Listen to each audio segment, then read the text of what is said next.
un manual para la ascensión del maestro ascendido Serapis o Thoth o Hermes. Producción y locución Annie Sisi.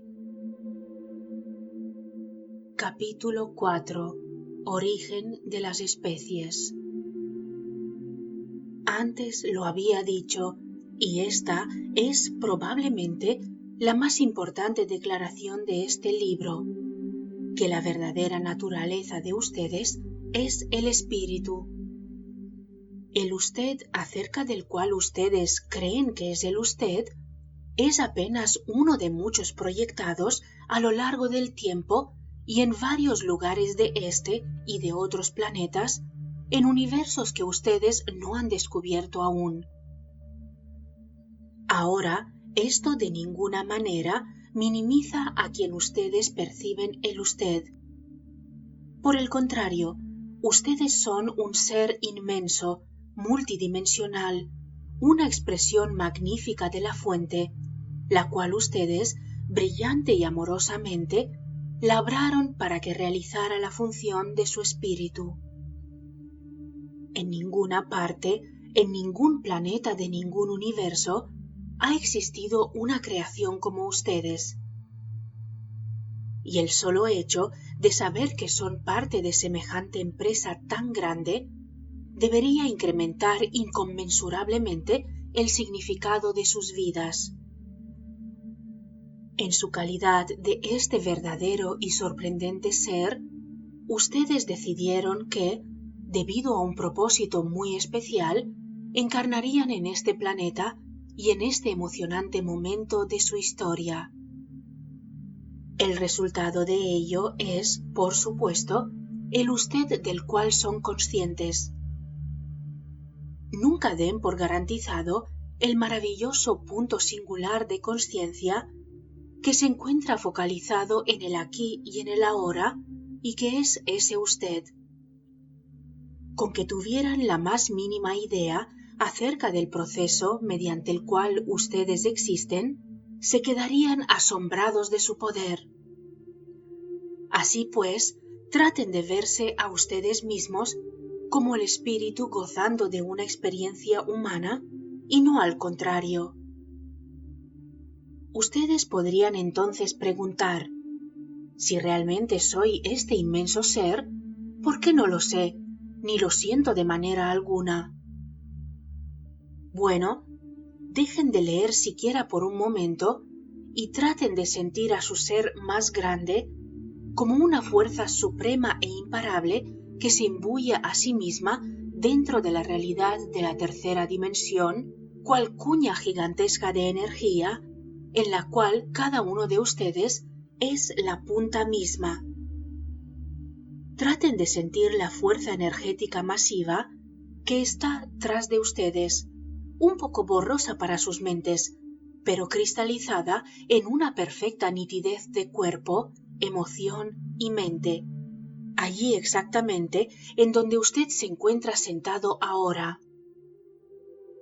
Si ustedes no son capaces de sentirlo, entonces imagínenselo, y el yo espíritu de cada uno de ustedes completará tal imaginación con dibujos, sentimientos o sencillamente con el simple saber que así es. Así es como lo hace en todo momento, de todas maneras. Y por favor, no solo crean esto, pues la creencia es la muerte súbita de su búsqueda de la verdad. Una vez que ustedes creen, dejan de buscar. Si ustedes son unos escépticos, bien, manténganse buscando hasta que ustedes finalmente se encuentren con su verdadero ser. Ustedes están allí esperando por ustedes. Pero retornemos a la pregunta. ¿Por qué no conozco el yo espíritu que se supone que soy yo? Eso necesita que hagamos un poco de historia. Hace muchísimo tiempo, antes de que existiera la historia, tal y como ustedes la perciben ahora, un número de seres no físicos, cada uno de los cuales es una entidad inmensa por naturaleza propia, decidió colonizar un planeta para realizar una investigación en nombre de la fuente. Uno de ustedes estuvo de acuerdo en brindarse como el voluntario que representaría la conciencia del planeta. El grupo ayudó a este ser para que sistemáticamente volviera más densa su energía, bajando a través de las dimensiones. Mientras tanto, el resto de ustedes estaba concibiendo los diseños de las distintas formas probables de vida que ocuparían el planeta. Diseños que quedarían codificados químicamente en lo que ustedes denominan el ADN. Y mediante sucesivos descensos de frecuencia, durante millones de años, la conciencia planetaria irrumpió a través de una barrera de la energía en la forma sólida que ustedes llaman ahora planeta Tierra. A lo largo de inmensos períodos del tiempo lineal de ustedes, estos seres crearon proyecciones de sí mismos de energía de baja frecuencia, aunque en ese entonces ni se parecían a algo físico. Gradualmente experimentaron con formas de inclusive más baja frecuencia de sí mismos hasta producir aquello que los que poseen la visión psíquica denominarían formas astrales de la quinta y de la cuarta dimensión. De nuevo, durante millones de años, ustedes, en su calidad de uno de estos seres, experimentaron aún más con el ADN, haciendo que la energía se volviera aún más densa dentro de ondas estacionarias de energía hasta conformar cuerpos de luz cuasi visibles. Por último, en un extraordinario acto de creatividad, ustedes irrumpieron a través de la barrera dimensional y crearon las estructuras físicas de partículas subatómicas, los átomos, las moléculas, en envolturas de ondas estacionarias concebidas también por ustedes. Aún podían disolver estas formas a voluntad y proyectar otras nuevas. Así jugaron durante periodos inconmensurables sin que en ningún momento se identificaran con las proyecciones físicas que iban en aumento. Ustedes sabían que estos cuerpos etéreos eran simplemente campos de energía que ustedes habían creado y adentro de los cuales ustedes irradiaban energía simplemente para divertirse. A medida que ustedes querían ir más lejos, estas formas proyectadas se volvieron más visibles, asemejando a como hoy usaríamos ese término. Pero no existía aún consenso para una forma. Aprecien ustedes la naturaleza juguetona de la fuente, siempre empujando para ser más creativa y conocerse a sí misma a través de lo que puede hacer. Para llevar el experimento más allá, decidieron dar un paso muy atrevido. Proyectaron sus conciencias adentro de estas formas. Esto les permitió interactuar con ustedes mismos de una manera totalmente nueva, imposible de lograr dentro de las frecuencias más elevadas, en las cuales ustedes se conocían a sí mismos solo como la unidad. Permitieron que sus conciencias residieran dentro de estas formas físicas que cada vez se volvían más densas, durante lapsos cada vez mayores. La conciencia ahora gozaba de dos ventajas, el de la quinta dimensión y el físico. Ustedes estaban totalmente al tanto, en cada forma, de sus propios seres en la otra forma, sin que existiera percepción alguna de separatividad entre ellos. Esta grandiosa fiesta de autoexploración era muy divertida.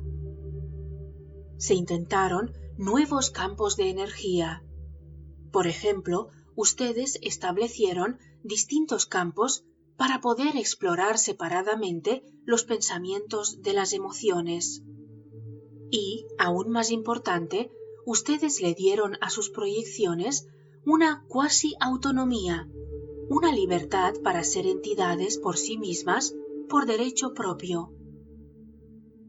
Esta división en dos puntos aventajados y simultáneos se convirtió en el punto crucial de la historia. Por este entonces, la historia equivalía a la de hace unos pocos 100.000 de años.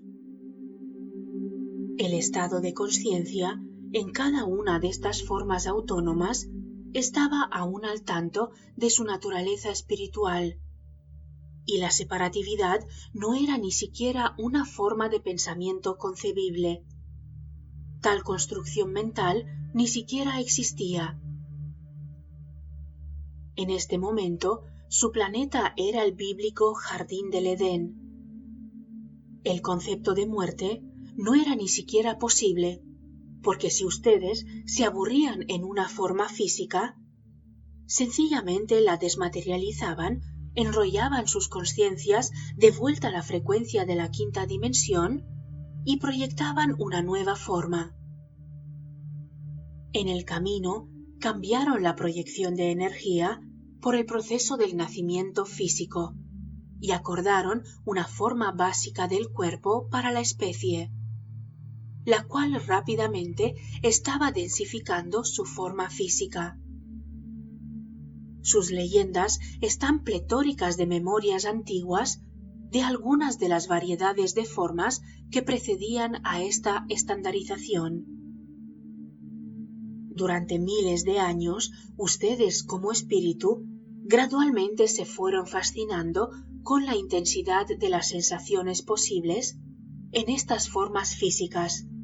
Sus campos emocionales y mentales se centraron cada vez más en sus campos más bajos en vez de en el campo del espíritu. La intensidad y la riqueza de la experiencia emocional fue totalmente avasalladora y las sensaciones que provenían de estar en una forma densa eran muy seductoras. Ustedes ya conocen la historia de aquí en adelante, el nacimiento del ego. Inicialmente intentaron que el yo-ego exterior actuara como la interfaz recolectora de información desde el plano físico en nombre de sus yo orientados por el espíritu, los cuales seguían tomando las decisiones acerca de lo que era real y de lo que habría de hacerse en cada momento. A medida que el experimento proseguía por miles de años, el ego, orientado hacia afuera, comenzó a tener sus propias ideas acerca de la realidad y a acudir al yo espíritu orientado hacia adentro cada vez menos y menos. El ego externo se volvió más fuerte y su identidad comenzó a cambiar desde los estados interiores hacia los estados exteriores del ser. Como resultado de este cambio, el ego comenzó a ponerle color a lo que él percibía y a juzgarlo como bueno o malo de acuerdo con la sensación física. Así fue como el yo orientado hacia el interior comenzó a ser alimentado con información predigerida. La sensibilidad emocional y mental del ego hacia la energía del campo del espíritu se marchitó a medida que la energía del campo físico se convertía cada vez más en el punto focal. Aquellos dos puntos simultáneos de ventaja pasaron a convertirse en puntos separados de conciencia, y el punto de ventaja de la frecuencia más baja, orientado hacia la fisicalidad, perdió de vista al punto espiritual. A lo largo de unos pocos miles de años siguientes, la brecha de percepción se fue ampliando hasta que el punto de ventaja más bajo empezó bien a dudar de la existencia del punto más elevado o a proyectarlo como si estuviera por fuera de sí mismo, como si fuera un ser externo. Así, ustedes fraccionaron su percepción acerca de quiénes eran y se creó el concepto de los dioses, ya que la humanidad era incapaz de relacionarse con los inmensos y multidimensionales seres que eran parte de ella misma. La única manera de reconciliarse con las voces interiores, es decir, con los impulsos del espíritu y el recuerdo de ser mucho más que un simple ser humano limitado, fue la de proyectar sus naturalezas inmensas, poderosas y plenamente amorosas sobre unos seres que ustedes, como especie, crearon para tales fines. Ustedes seguían recibiendo mensajes y sintiendo amor a partir de sus yo espirituales internos, pero los adscribieron como si vinieran desde sus dioses externos. Para finalmente hundir la cuña de la separación entre el espíritu y la personalidad, ustedes concibieron un brillante velo, la vergüenza, la culpa. Construyeron las vibraciones de la vergüenza adentro de las mismas células de sus cuerpos y finalmente lograron un sentido completo de separación. El espíritu que ustedes alguna vez supieron que eran, se convirtió en una memoria fantasma, fácilmente borrada por la ruda luz de sus nuevas realidades. Entonces se percibieron a ustedes mismos como si fueran una personalidad, sin saber siquiera que habían sido cercenados del espíritu, sencillamente porque se olvidaron de haber sido antes una unidad. Convirtieron en externa esa parte heroica e inmensa de sí mismos en la deidad que crearon, y la vergüenza aseguró que ustedes se vieran a sí mismos como inmerecedores a los ojos de esta deidad fabricada. Así pues, a lo largo del tiempo, ustedes se convirtieron en algo separado, aislados en un talego de piel, buscando afuera, hacia un universo que ustedes ya no volvieron a entender, atrapados en el tiempo y en el espacio, con una sola salida, la muerte. Todo lo que tenían como ayuda para resolverlo era un conjunto de respuestas aprendidas, denominadas personalidad. Por favor, recuerden que planearon todo esto antes del comienzo. Ustedes, como uno de los grupos de seres que diseñaron este experimento, habían decidido ver cuán lejos podrían llegar en separar sus percepciones de su naturaleza del espíritu puro. Se requirió una enorme ingeniosidad para diseñar y crear los velos que habrían de separar las dimensiones, de manera tal que ustedes se encarnarían sin memoria alguna acerca de quiénes en realidad eran. Como parte de estos velos, las funciones de su espíritu colectivo tomaron una decisión que habría de afectar a cada encarnación durante los siguientes 200.000 años, y la cual alteró completamente la naturaleza, el propósito y el contenido de la vida humana en este planeta. Ustedes se inventaron el karma. El karma. El impulso básico de la fuente es descubrir más acerca de sí misma. Por eso es que todo en todas partes existe. La fuente sabe que su naturaleza es una de armonía plena en sí misma, es decir, ella se ama a sí misma. Para explorar este amor, necesita una posición ventajosa afuera de sí misma. Ella necesita ser capaz de mantenerse separada, de volverse a mirar a sí misma y de experimentar ese amor por sí misma. La máxima efectividad se logra si la parte que está observando se percibe a sí misma como separada del todo, y a pesar de ello ama el todo como si no estuviera separada. Ustedes razonaron que la mayor dicha vendría cuando una parte de ustedes mismos, que se percibía a sí misma como separada, llegara a amar al todo a partir de su propia voluntad.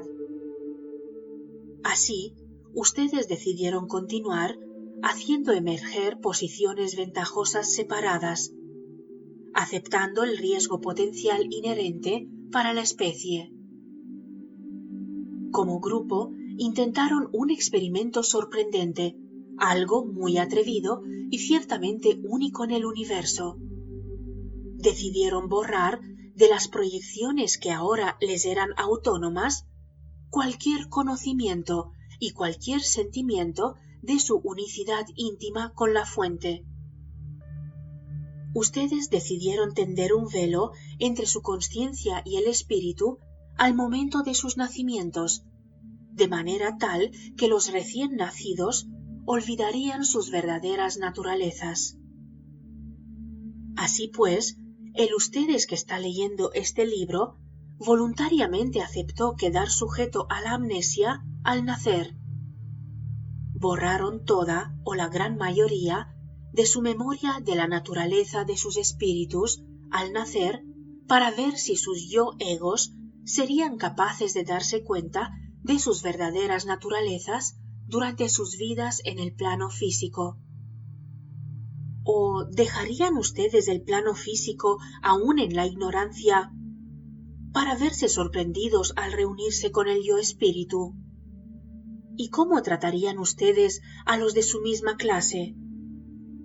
¿Reverenciarían dichosamente al espíritu evidente en ellos y en el planeta? ¿O por el contrario, se sentirían tan cercenados de sus propias naturalezas que negarían el espíritu en los demás? De ser así, ¿los verían ustedes como una amenaza y les harían daño? Se inventaron ciertas reglas para servir de guía a estas interacciones dentro del juego. Cualquier intercambio entre dos seres encarnados debería ser equilibrado, bien sea entre ellos o entre otros encarnados del mismo yo espíritu, así se tratara de un acto de amabilidad o de crueldad. Este equilibrio es lo que ustedes han denominado la ley del karma. Por favor, recuerden que la fuente no les impuso este aspecto del juego y que nadie se la pasa llevando cuentas. Ustedes y sus demás co-creadores le añadieron esta pequeña variación al juego. El karma se ha ganado una reputación muy mala debido a un pequeño malentendido. La ley de que un acto de crueldad debe quedar compensado por otro no es más que una limitada interpretación del karma de la tercera dimensión, pues la crueldad podría de una manera igualmente fácil quedar compensada por subsiguientes actos de amabilidad o de perdón de parte de la denominada víctima. Ustedes esperaban que a través de estas pistas sus encarnaciones por fin se darían cuenta de lo que estaba sucediendo. Saldrían de su amnesia y llegarían al punto de aceptación incondicional o de amor por los demás que aún sufrieran amnesia. Como algo colateral, recuerden que sus yo espirituales operan en el tiempo simultáneo. Por lo tanto, una situación de karma entre X e Y durante una determinada vida podría llegarse a equilibrar entre X e Y en lo que ustedes perciben como una vida pasada.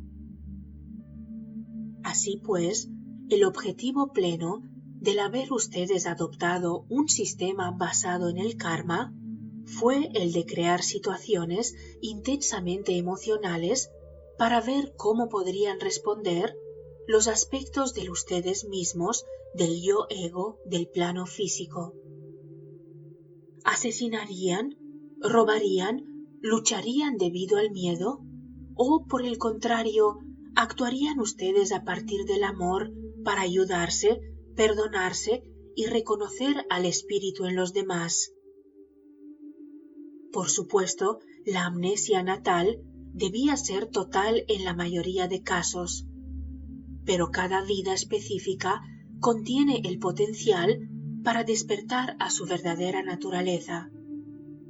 La comprensión no forzada de esta naturaleza y la ola de amor incondicional que automáticamente se sigue les permite a ustedes, los jugadores de este juego cósmico de las escondidas, que de repente se encuentren ustedes al escondido y se den cuenta que siempre fueron ustedes mismos.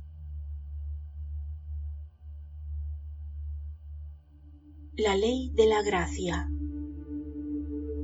Lo que acabo de describir fue el juego hasta ahora. Mediante el consenso, los yo espirituales han decidido que ya es suficiente el aprendizaje del karma. A medida que el planeta se ha encarrilado por la vía rápida hacia la ascensión, debemos concluirlo prontamente. No se pueden crear más desequilibrios kármicos, y los que aún queden pueden o bien borrarse o acabarse de ejecutar a discreción de ustedes mismos. Es posible que ustedes sean testigos de un notable incremento de violencia dentro de los próximos años a medida que ustedes se sacudan de los desequilibrios remanentes.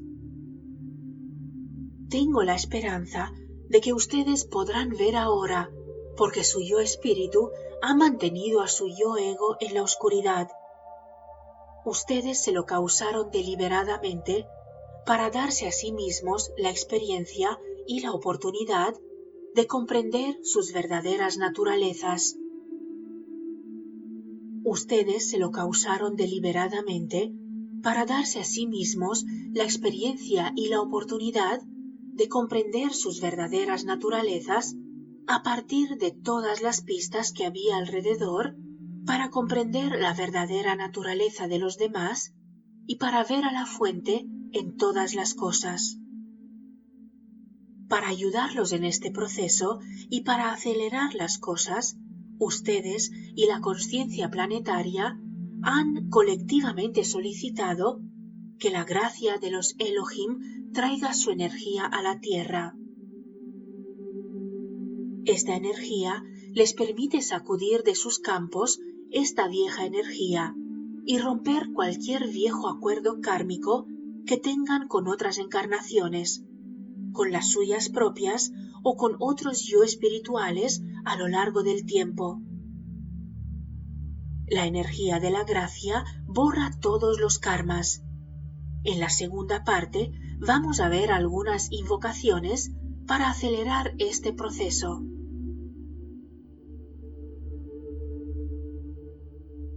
¿Y de Darwin qué? Mucho de este capítulo sobrevuela la teoría de la evolución, cómo salió el hombre a partir de la sustancia primigenia y todo lo demás. ¿Y qué? Eso fue hace 100 años.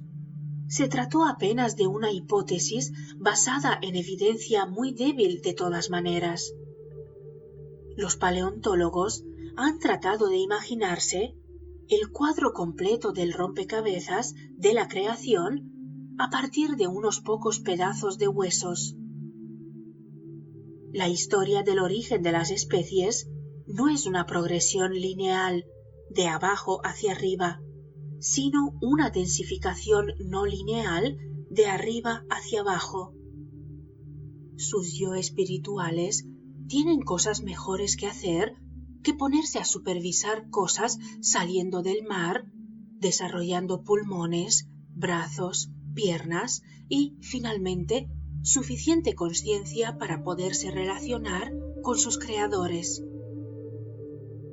Y, si como algunos lo creen, las especies hicieron crecer a sus propios yo espirituales a medida que se iban desarrollando, ¿por qué están ustedes tratando de ponerse en contacto con ellas de nuevo?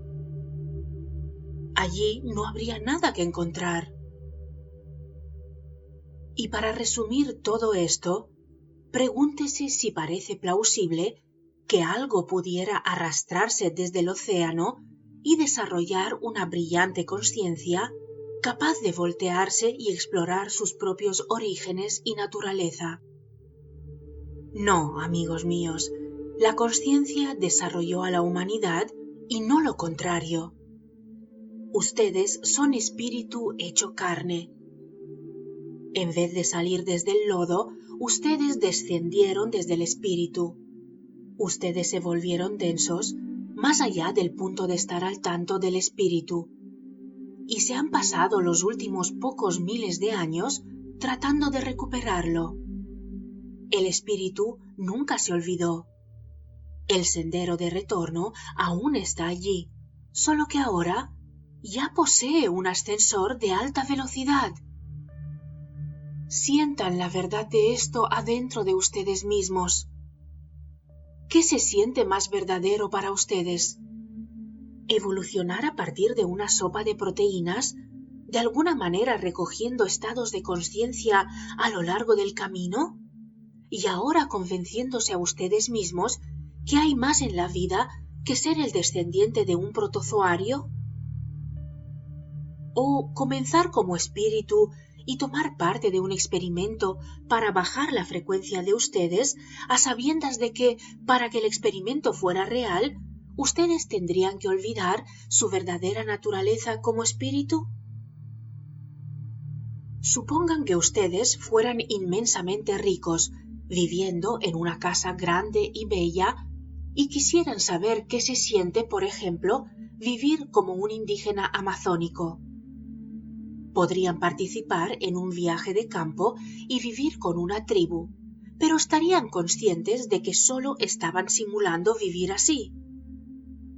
Pero si se sometieran a la hipnosis para reemplazar sus memorias con las de un miembro de la tribu, ustedes serían capaces de vivirlo bajo un realismo completo, no estando conscientes acerca de ustedes mismos como ninguna otra cosa distinta a la de un miembro de la tribu. Luego de algunos años, un equipo de sociólogos se los raptan y les restituyen sus memorias y los vuelven a reinstalar en sus bellas mansiones. Ahora sí saben lo que es vivir en la jungla. Ustedes comieron, durmieron, cazaron y vivieron con la tribu. Puede que ustedes hayan hasta procreado una réplica de sus formas físicas. Allá afuera, en la jungla, ustedes pudieron haber tenido borrosas memorias de un estilo de vida distinto. Un estilo de vida en el cual ir a cenar no requería matar en vez de ser muerto. De alguna manera un poco más civilizado y ya habiendo trascendido la supervivencia física. Bueno, gracias a sus yo-egos externos, ustedes como espíritus realmente conocen lo que se siente vivir en el plano físico. Pero deben continuar el juego ahora. Si ustedes están recibiendo memorias borrosas acerca de otro modo de vivir, o sencillamente tienen el presentimiento de que hay más en la vida y que ustedes se lo están permitiendo, es porque se están despertando ante el hecho de que han estado en el plano físico de la jungla todos estos años, hipnotizados por el escenario sorprendentemente realista y por los sucesos. La película Pleno Recordar, Total Recall, nos provee un excelente modelo para esto. Allí, una civilización del futuro usa la tecnología para implantar un conjunto completo de memorias, por ejemplo, de unas vacaciones. Después del tratamiento, ustedes están seguros de que todo en verdad sucedió porque lo recuerdan. Piensen en sus últimas vacaciones. Además del bronceado y de algunas fotografías, las cuales bien pudieron haber sido simuladas de todas maneras, las vacaciones existen solo en sus memorias. ¿Pudo haber sido posible que ustedes se hubieran apenas tendido bajo una lámpara de luz solar y se hubieran implantado las memorias en sus cerebros? No, por supuesto, ello fue real. o no lo fue. Pero, ¿cómo el conocer todo esto los ayuda a trascender emocional e intelectualmente el seguro lo fue y qué? ¿Cómo los ayuda a que vuelvan a abrir sus campos de nuevo para identificarse plenamente e incorporarse con el espíritu? Ello nos lleva al juego que reemplaza el karma, la expresión divina como se le ha denominado. Capítulo 5. La expresión divina, el campo del espíritu. En el capítulo anterior hablamos acerca de cómo ustedes llegaron a donde están. Ahora examinémoslo con un poco más de detenimiento. Todo es energía organizada. El espíritu no es una excepción. La fuente es energía organizada y consciente a una escala inimaginable. En su continuo juego para conocerse a sí misma, se fragmentó. Estas particiones son análogas a pensamientos inmensos o planos de realidad que interactúan entre sí. No poseen ni nombres ni formas que ustedes sean capaces de reconocer y, sin embargo, están conscientes de sí mismas como parte de la fuente y también de sí mismas siendo ellas mismas. Imagínense muchos baldes de agua suspendidos en el agua y que todo el agua sea consciente. El agua en un balde sabe que continuamente está intercambiándose con el agua que está afuera. Sin embargo, en virtud del hecho de estar contenida, es consciente de sí misma como distinta del agua que está afuera. Por supuesto que los baldes son imaginarios, pero son análogos a los campos que apoyan la energía. Y el agua es análoga a la energía que los llena. Algunos campos son gigantescos, como por ejemplo los campos planetarios o solares, y otros son diminutos en comparación, como el campo de un átomo, pero todos ellos contienen y se nutren de la energía de la fuente. En adición a su interactuar entre los campos, esta energía consciente se fracciona también mediante la característica de la frecuencia. Piensen en un teclado de un piano. Todas las notas individualmente están hechas de la misma cosa básica, vibraciones de cuerdas, pero cada nota, a su vez, implica y contiene todas las armónicas y subarmónicas, las notas en la misma posición relativa en las octavas superiores e inferiores. La fuente se fracciona a sí misma de maneras que son imposibles de describir, en estados de energía que reconocen su unidad y que a la vez son conscientes de otros estados de energía que conforman el todo. Cada estado de energía crea subarmónicas de sí mismo, cada uno de los cuales, a su vez, está consciente de las subarmónicas de los demás estados de energía. Así pues, el espíritu de todas las frecuencias se conoce a sí mismo como la energía de la fuente que es pura, juguetona y creadora. En virtud de ser, el espíritu expresa la naturaleza de la fuente a través de los campos que él genera y a través de la energía que irradia dentro de ellos. Tomen, por ejemplo, a Ariel. Algunos de ustedes conocen a esta energía como un arcángel. Ariel es la función responsable de proyectar el campo requerido para el campo físico, el campo conducente para la energía que es necesario para brindarle apoyo a la energía que penetra a través de él al interior del plano físico. En ciertos puntos del campo, la conductividad se amplifica y el proceso es más eficiente, lo cual da como resultado la materia física o unidades de energía que se congregan y coagulan. En otras partes, menos conductivas del campo, sencillamente no lo hacen. Y todo ello se sucede así mediante un acuerdo consciente. Es así como el espacio forma una forma de pensamiento colectivo que ustedes todos mantienen. Pero el sostener esta forma de pensamiento del espacio es apenas una de sus muchas funciones.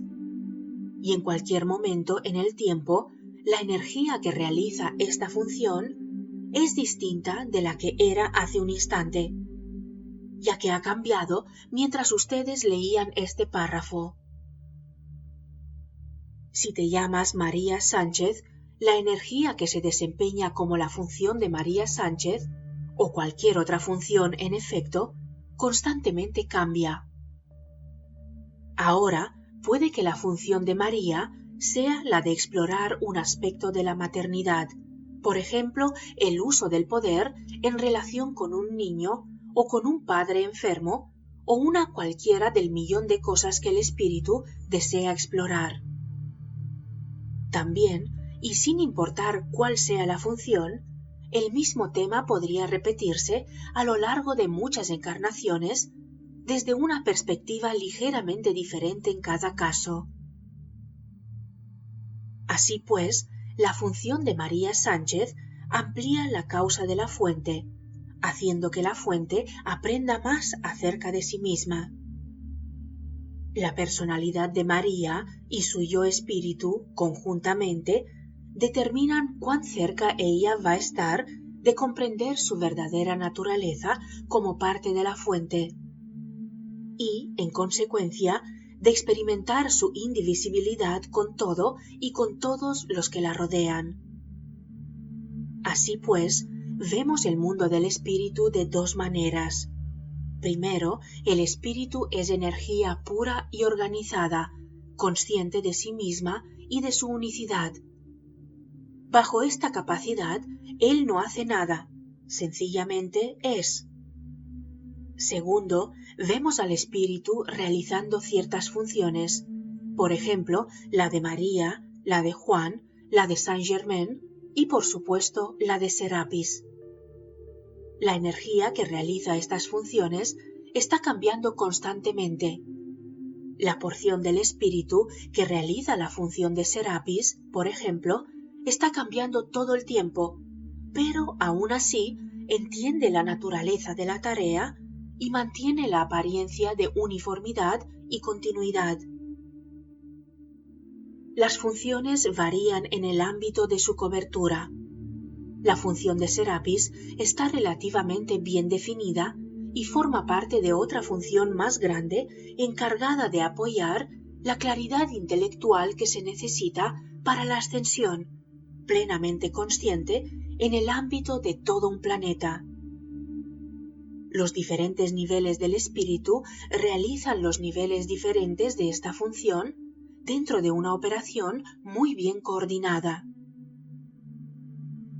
Por ejemplo, el canalizador Tony es el nivel de mi función que hace que estas formas de pensamiento queden en el papel, y en otro nivel distinto estoy exponiendo esta información en la malla del agente grupal del planeta para que todos puedan acceder a ella. De paso, no existe un director de orquesta para esta coordinación. Las unidades de conciencia que están al servicio del espíritu sencillamente saben qué es lo que está pasando y se mezclan con el nivel apropiado para literalmente prestar su energía. ¿Por qué sucede así? La respuesta nos trae de regreso al título de este capítulo. El espíritu posee un inexorable impulso para crear, mantener, destruir y volver a crear, y se la pasa anhelando todas y cada una de las oportunidades para hacerlo.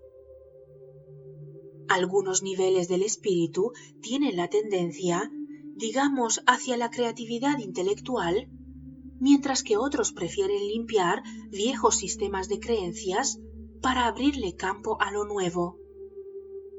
La destrucción es tan creativa en todos los aspectos como la creatividad misma. No es más que una cuestión de punto de vista. El espíritu busca expresarse. La fuente se conoce a sí misma mediante su creatividad. El yo espíritu interior de ustedes busca expresarse a través del yo ego exterior de ustedes. Ustedes crearon los 3 campos de energía más densa de sus cuerpos y de su personalidad para tener espacios y medios en los cuales poder expresarse. Empacaron y permanentemente están empacando energía en estos espacios. Ustedes han colocado a sus yo egos en situaciones cuidadosamente diseñadas con los padres, la escuela y los amigos, situaciones que le imprimen creencias al ego desde una edad temprana. Cuidadosamente seleccionan la mezcla de energía que corre a través de sus campos y hasta cierto punto ustedes dejan que sus yo egos tengan que lidiar con ella. Pero todo esto no quiere decir, en absoluto, que el ego y el espíritu estén separados de manera alguna. Ustedes son su yo espíritus de la misma manera que ustedes son cualquier cosa. Lo expresan mediante cada pensamiento, palabra y acción. Cuando actúan a partir del amor, le permiten a su espíritu que fluya a través de ustedes sin impedimento alguno.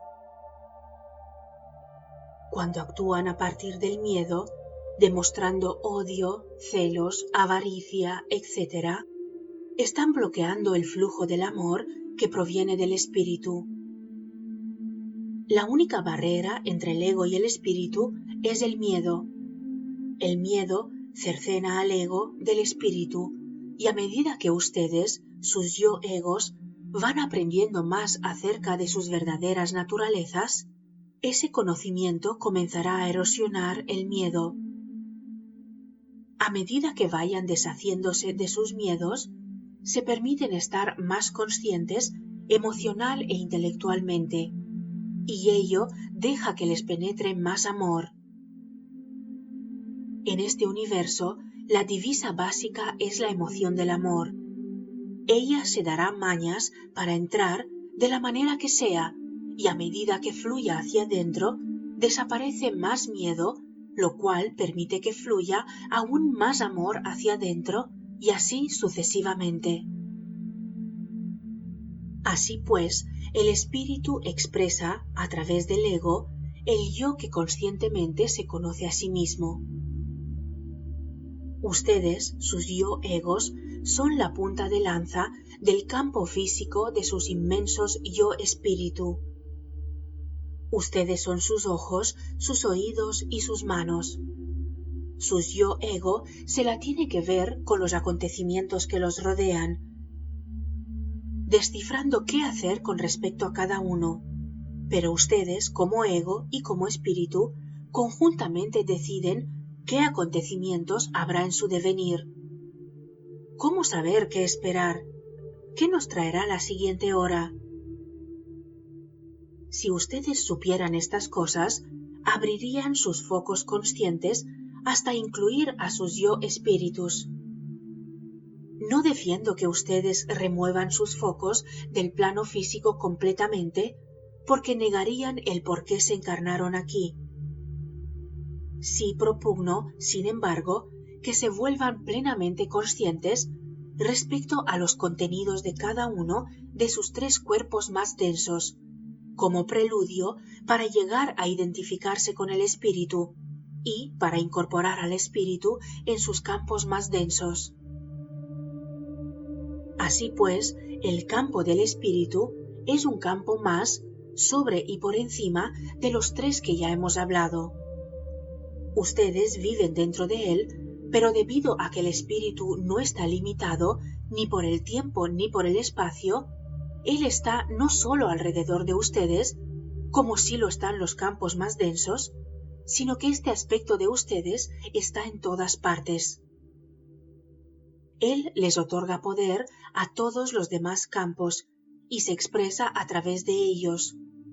Ustedes no son, por lo tanto, simplemente sus personalidades, ni el estado de conciencias de sus yo-ego externos. Ustedes son más, mucho más. La segunda parte de este libro trata acerca de cómo pueden reclamar esta identidad más grande y despertar hacia quienes en realidad son. Pero antes, cerremos la primera parte mirando 3 áreas de mitos generalizados y generadores de problemas que abundan en la realidad de consenso. Mitos acerca del amor, de la verdad y del poder. Te agradezco enormemente que hayas escuchado este audiolibro. Si estás aquí y ahora, es porque te ha aportado algo muy valioso para tu camino. Por favor, en reciprocidad, dale like, comenta, suscríbete al canal y comparte este vídeo. De esta forma, este conocimiento llegará a mucha más gente. Gracias, gracias, gracias. Soy Annie Sisi. Hasta el siguiente vídeo.